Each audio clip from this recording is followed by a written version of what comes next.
नमस्ते। कभी कभी ऐसा होता है ना कि दिल की बात कही तो जा रही है, पर लगता है जैसे सामने वाले तक पहुंच ही नहीं रही। आज हम कम्युनिकेशन की इसी उलझन को समझने की कोशिश करेंगे, जो अक्सर हमें अकेला और ना समझा हुआ महसूस कराती है। चलिए एक ऐसी सिचुएशन के बारे में सोचते हैं जो शायद हम में से कई लोगों के लिए बहुत जानी पहचानी होगी। ये वो पल होता है ना, जब हमें पूरी तरह यकीन होता है कि हमने अपनी फीलिंग्स, अपने इशारे एकदम साफ कर दिए, लेकिन सामने वाले को जैसे कुछ पता ही नहीं चलता। ऐसा लगता है मानो सारी बात हवा में ही रह गई हो। देखिए, हम जो कम्युनिकेट करना चाहते हैं और सामने वाला जो समझता है, उसके बीच का ये जो गैप है ना, यही अक्सर अच्छे भले रिश्तों में दूरियों की वजह बन जाता है।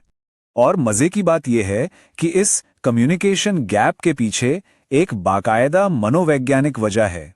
इसका एक नाम भी है। रिसर्चर्स इसे कहते हैं सिग्नल एम्प्लीफिकेशन बायस। इसका सीधा सा मतलब है कि हम अपने ही सिग्नल्स की, अपने इशारों की ताकत को और उनकी क्लैरिटी को बहुत ज्यादा आंक लेते हैं। समाजशास्त्री इरविंग गॉफमैन ने इसे एक तरह का डांस बताया था। एक ऐसी सिचुएशन जहां दोनों ही तरफ से बातें थोड़ी अधूरी छोड़ी जाती हैं। अब ये हमें रिजेक्शन की शर्मिंदगी से तो बचा लेता है, पर अक्सर बड़ी बड़ी गलतफहमियों को जन्म दे देता है। तो सवाल ये उठता है कि आखिर हम ऐसा करते ही क्यों हैं? हम इतनी गोलमोल बातें करने पर मजबूर क्यों हो जाते हैं? इस पूरी कम्युनिकेशन की मुश्किल की जड़ में एक बहुत ही पावरफुल और यूनिवर्सल इमोशन छिपा है, और वो है रिजेक्शन का डर, यानी ठुकराए जाने का डर। और देखिए, ये डर कोई मामूली बात नहीं है।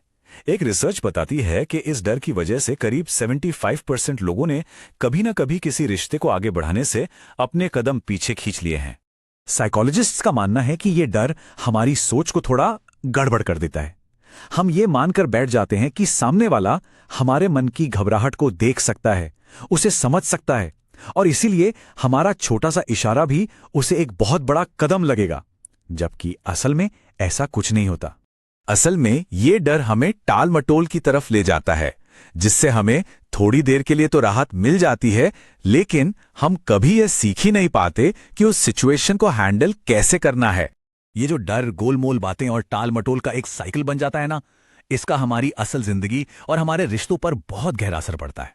लंबे समय में ये हमें अकेलापन महसूस करा सकता है।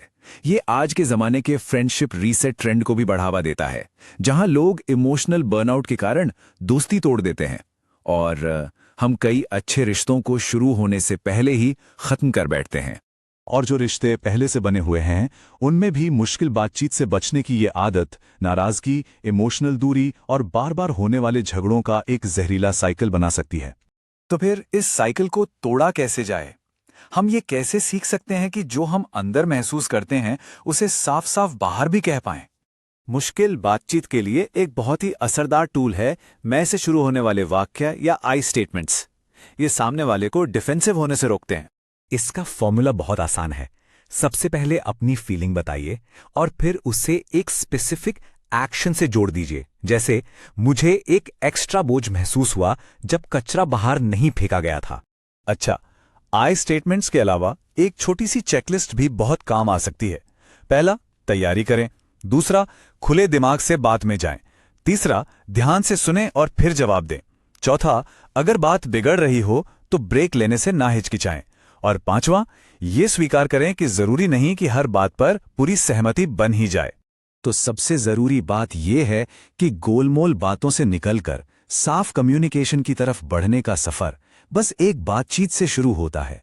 वो कौन सी एक बातचीत है जो महसूस करने और कहने के बीच की इस खाई को भर सकती है?